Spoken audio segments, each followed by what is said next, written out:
E aí, pessoal? Dando seguimento na nossa discussão, falaremos agora das metodologias que podemos usar em nossas pesquisas usando as ferramentas de análise do discurso. No episódio anterior, que foi o episódio 5, trouxemos o modo mais corriqueiro de se analisar o discurso na época em que o autor, Foucault, escreveu seus livros. A partir de agora, nesse episódio, o autor posiciona a sua forma de utilizar as ferramentas de análise dos discursos. Nesse capítulo, o autor cita 4 princípios e explica 4 regras metodológicas para a análise do discurso, que ele vai explicando ao longo dos próximos capítulos. Então, manda ver que está começando mais um Pensando com Pense. O modo comum de trabalhar é esse aí que eu acabei de falar, vou retomar aqui na gravação. Então, essa ideia do sujeito fundante, da experiência originária, da mediação universal, que a gente teve alguma dificuldade, aí eu tentei trazer exemplos, né, para isso ficar mais claro, eu acho que ajudou um pouquinho vocês. E em relação a isso, ele traz nessa parte, então, o que ele quer trabalhar, né? Daí ele traz no final, depois de dar essa característica comum, ele faz o jeito que ele quer trabalhar, que a gente pode chamar de pós-moderno ou pós-estruturalista, como tem ali. Então, o que ele quer sempre fazer? Questionar essa vontade de sempre ter que achar uma verdade das coisas, considerar o discurso como um acontecimento e suspender essa ideia do significado do discurso, que tem alguma coisa por trás que a gente vai lá e vai descobrir, essa ideia de suspender a soberania do significante, que ele usa essas palavras, né? E isso aparece bem no finalzinho dessa parte, na parte de cima da 51, antes de entrar no que a gente vai fazer hoje. Então, até aí foi as partes que a gente viu. Primeiro, como se forma o discurso, e aí ele falando agora toda essa questão da metodologia, do trabalho em cima do discurso. E nessa parte que vem hoje, como que ele vai fazer, então, esses 3 pontos aqui de baixo, né? Questionar a vontade de verdade, trazer o discurso como um acontecimento e suspender essa soberania do significante. Aí ele traz aqueles 4 pontos que a gente leu para hoje. Então, ele fala em algumas regras metodológicas, noções ou princípios, né? E aí ele traz aqueles 4 termos ali: inversão, descontinuidade, especificidade, exterioridade, que vão gerar, esses são os princípios, algumas regras de método, que aí ele explica depois, de acontecimento, série, regularidade e condições de possibilidade. Praticamente é isso, esse cantinho aí do canto em cima que ele faz nessa partezinha que a gente vai ler hoje. Então aqui a gente vê um pouco de como trabalhar esse discurso nas práticas, nas pesquisas que ele faz, né? Que é um pouco também que eu fiquei pensando no que vocês fazem. Então, mais ou menos só para situar. Então, primeiro, como ele se constitui com os fatores e depois como ele é trabalhado nas pesquisas.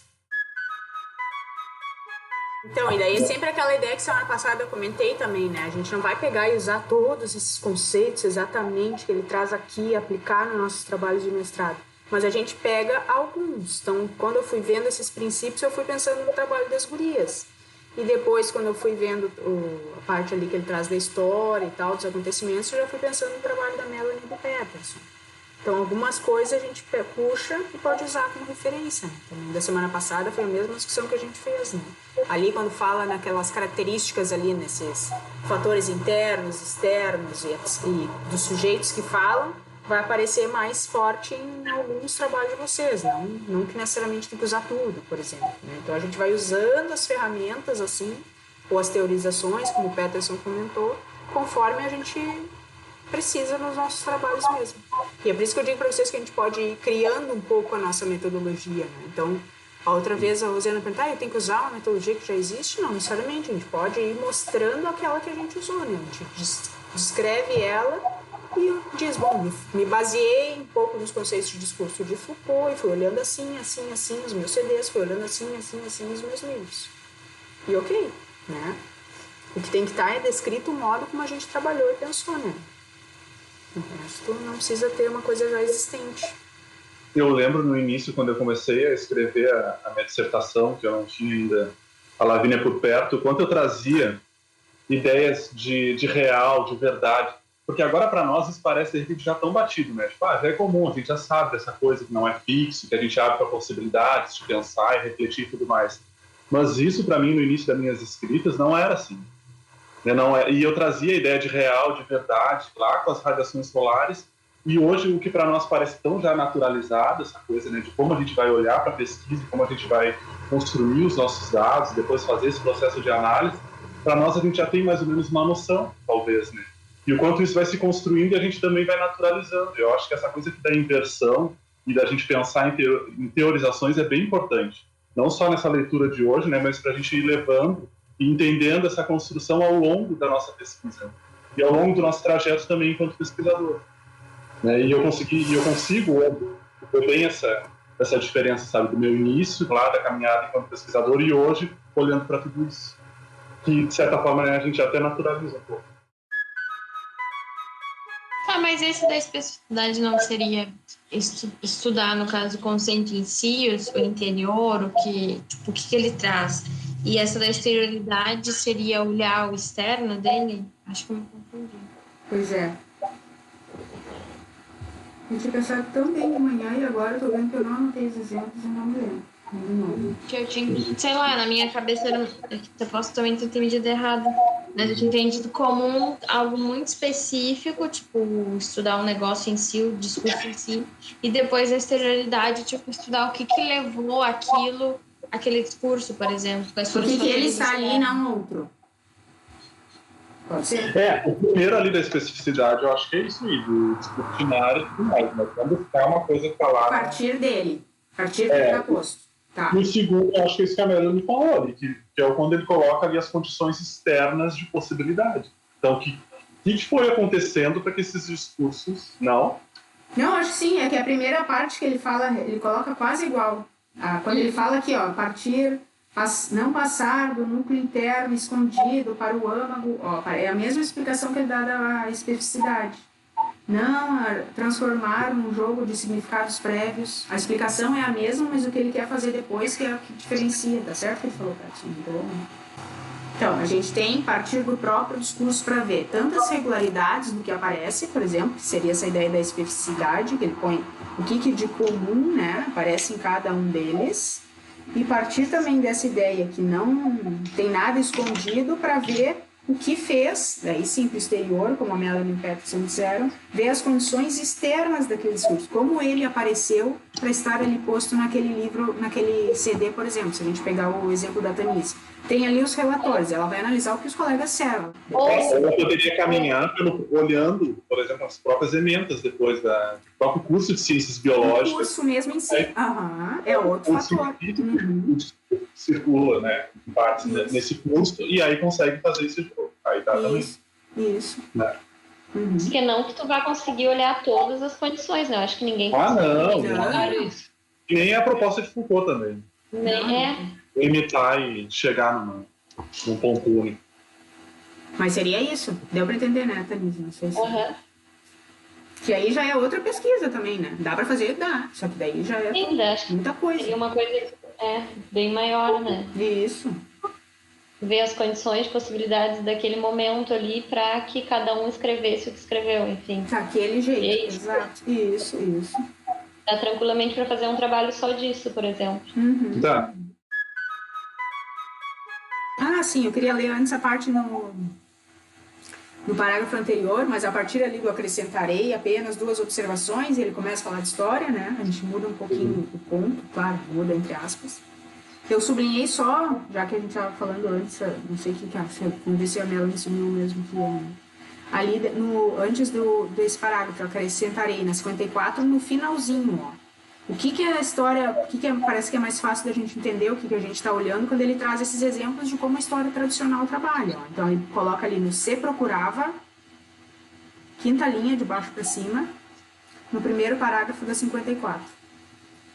Se procurava sempre o ponto da criação, a unidade de uma obra, de uma época ou de um tema, a marca da originalidade individual, e o tesouro indefinido das significações ocultas. Parece que sempre tinha uma coisa lá, um princípio que a gente tinha que achar.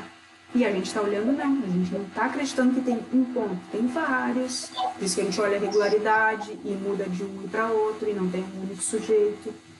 Né? Então, é bem... Sublinhei essa parte que eu achei fácil de entender, assim, também. Como é que é essa parte também, prof? Viu? Nela nós estamos conectados. E aí depois ele vai falando da história, e não sei, Peterson também achou bom que a gente tivesse mais tempo discutindo isso, porque alguns pontos ele pensou na tese e tal, né, queria trocar mais ideia.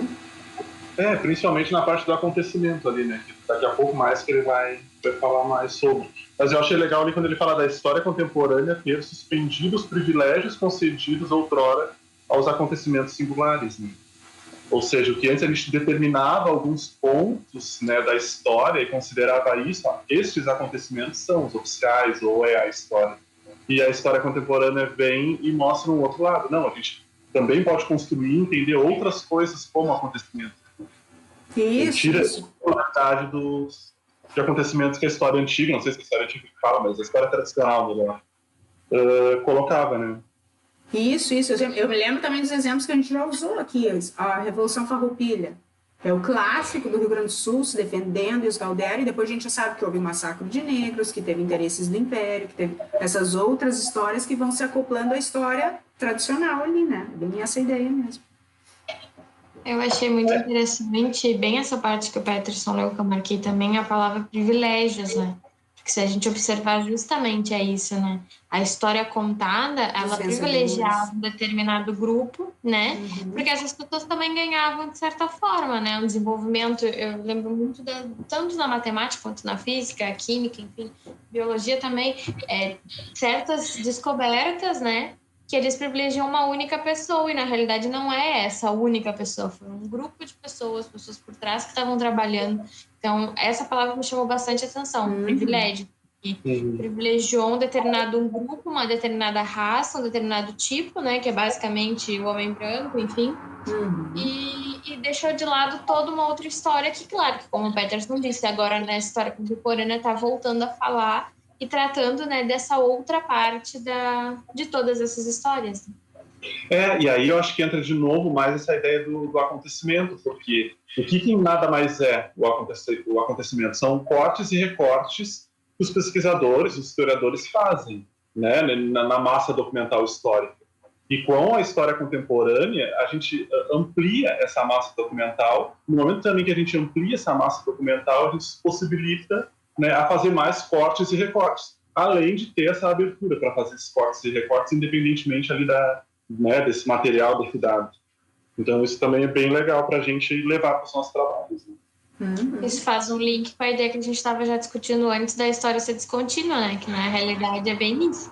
São discursos que vão sendo perpassados e com o desenvolvimento da pesquisa de mais e mais pessoas, mas a gente pode fazer esse cruzamento de fontes, né?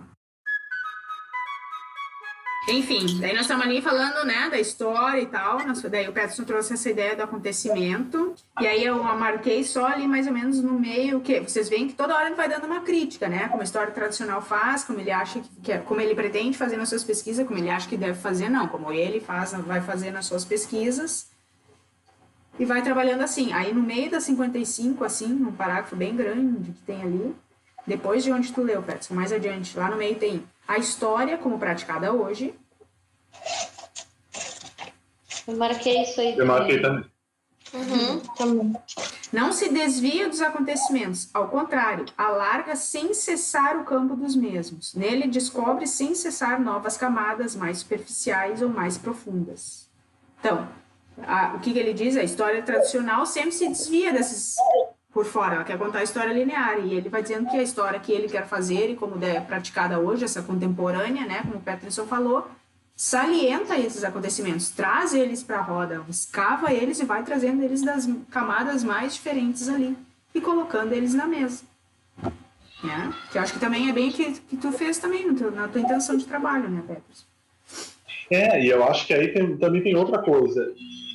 Tu transforma isso em acontecimentos, não só traz, tu transforma essas outras coisas em acontecimentos, né? Tu dá não sei se é outro nível a palavra, mas um outro status, talvez. Dando mesmo. Mas enfim, eu acho que é isso também, essa construção, né? E aí, de novo, traz aquela ideia de corte, de recorte, e o papel do pesquisador em construir e recortar. Essa outra história.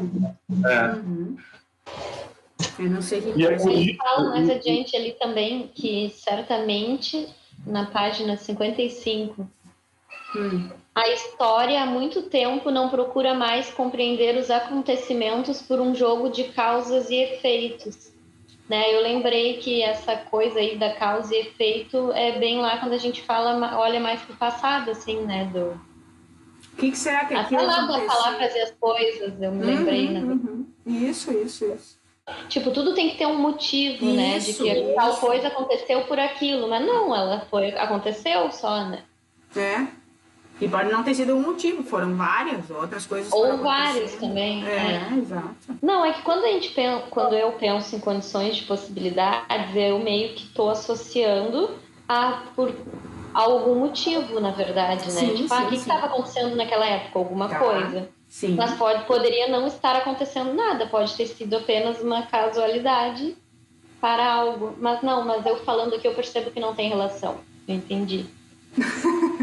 Aquilo Sim. que a gente discutiu bastante com La Rosa. É quase impossível a gente não estar ali quando a gente está escrevendo nosso trabalho ali do estágio, nosso plano de aula, ou as nossas discussões aqui, tu já está atravessado. Então, nunca, né? Nesse sentido, que tu pensou o acaso, acho que não. Opa, peraí. Se você tá afim de conhecer o trabalho do La Rosa no livro que a gente já leu, corre lá para nossa segunda temporada, que foi sobre o livro Pedagogia Profana, de Jorge La Rosa. Mas o que ele talvez queira dizer aqui, que tu pode ter pensado, é assim, eu não vou olhar para aquilo procurando, qual foi o motivo, assim, não, vamos ver o que aparece, sabe? Essa é a ideia da causalidade. Tu não vai olhando lá exatamente, já sei qual o conceito de ciência que eu quero que apareça nos relatórios. Não, tu vai olhar e aí tu vai ver o que acontece. Então, esse é a casualidade, deixa o acaso aparecer nos teus dados. E aí vamos ver, procurar a regularidade, o que destoa um monte, o que um tem a ver. Isso aqui, te lembra que a gente conversou, né? Isso aqui tem a ver com uma ciência mais aberta, isso aqui já é mais fechado. Mas primeiro olha, não vai já focado exatamente, quero achar este entendimento aqui de ciência, por exemplo. Isso é essa ideia de deixar o acaso, né? Deixar a casualidade chegar nos teus dados. E é claro que tu vai ter umas ideias já, né? Sim, é difícil. Exato. E aí ele trata, vocês lembram da primeira pergunta que ele faz, qual o perigo de deixar os discursos se multiplicarem? Aí ele aponta, quando a gente trata eles nesses 3 âmbitos, digamos assim, que ele coloca até em itálico, né? O acaso, o descontínuo e a materialidade, ele usa isso um pouco, isso seria uma coisa perigosa para a história, perigosa para a análise corrente dos discursos, né? Ele trata ali o tríplice perigo. Porque aí a gente não ia mais ter uma resposta, uma linha histórica única, a gente ia ter vários acontecimentos, vários discursos rolando. Isso incomoda. Opa, cadê a minha segurança de ter ali uma resposta que eu posso me agarrar, que ninguém estava pensando antes? Não teríamos uma única resposta. Onde está a segurança em que posso me agarrar? A gente termina comentando isso, né? E essa segurança fez Foucault pensar numa outra forma de trabalhar os discursos, que produzem as coisas dos quais falam, como a gente vem discutindo até aqui no livro. Se você quiser retomar ou conhecer as 4 regras citadas no início do episódio e não ficou muito claro na discussão, né? A gente cortou a gravação, segue ouvindo aqui. Se não, pula para o próximo episódio. Até mais! As regras de método em seu trabalho com o discurso são a inversão, onde parece haver uma fonte e uma origem do discurso, a gente reconhece o jogo de um recorte e a rarefação dele. A descontinuidade. Os discursos devem ser tratados como práticas descontínuas que se cruzam às vezes ao longo da história. A especificidade. Cada um tem o seu objeto e contexto do qual fala, né? Esse é um termo mais tranquilo para nós. E a 4ª regra, a exterioridade. Não existe um núcleo interior e escondido o qual nós poderíamos encontrar, ali onde seria o cerne do discurso. Mas sim, a gente passa a olhar as condições externas de possibilidade que fizeram com que esse discurso emergisse na história. Essas aí são as 4 regrinhas que ele usa ao longo das suas pesquisas.